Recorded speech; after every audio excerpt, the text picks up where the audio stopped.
मुंबईसह राज्यात आज सकाळपासून पावसाने हजेरी लावलेली आहे. राज्यातलं पुढचे 4 दिवसचं चित्र काय आणि आजची पावसाची स्थिती काय याविषयी बोलण्यासाठी आपल्यासोबत हवामान विभागाचे शास्त्रज्ञ SD सानप सर आहेत. सर, आज राज्यामध्ये पावसाला सुरुवात झाली आहे परत एकदा. आता सध्या काय स्थिती आहे आणि असाच पाऊस कधीपर्यंत राहणार आहे आणि काय अंदाज आहे? पश्चिम मध्य बंगालच्या उपसागरामध्ये एक कमी दाबाचं क्षेत्र काल तयार झालेलं आहे आणि त्याचबरोबर मान्सून पण परत सक्रिय झालेला आहे आणि या कारणामुळे कोकण किनारपट्टी असेल, मध्य महाराष्ट्र असेल, विदर्भ आणि मराठवाडा असेल, सगळ्याच ठिकाणी चांगल्या पावसाची हजेरी लागलेली आहे.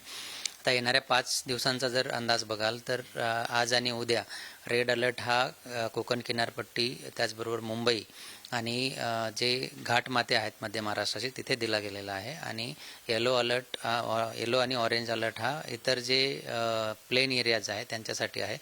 मराठवाड्यासाठी आज ऑरेंज अलर्ट आहे, उद्यापासून येलो अलर्ट तिथे दिला गेलेला आहे आणि विदर्भासाठी आज ऑरेंज आणि नंतर येलो आणि तिसऱ्या दिवसानंतर तिथे काही वॉर्निंग दिली गेलेली नाही. एक मेसेज फिरतोय की 4 तासात अतिवृष्टी होईल, रेड अलर्ट दिला. आज काही परिस्थिती आहे? 4 तासांमध्ये ॲक्च्युली जसं हवामान अंदाजाचे वेगवेगळे प्रकार आहेत त्यामध्ये ते आपण हेवी रेनफॉल वॉर्निंग किंवा मुसळधार पावसाचा जो अंदाज आहे तो 2 ते 3 दिवसांसाठी किंवा 5 दिवसांसाठी देतो.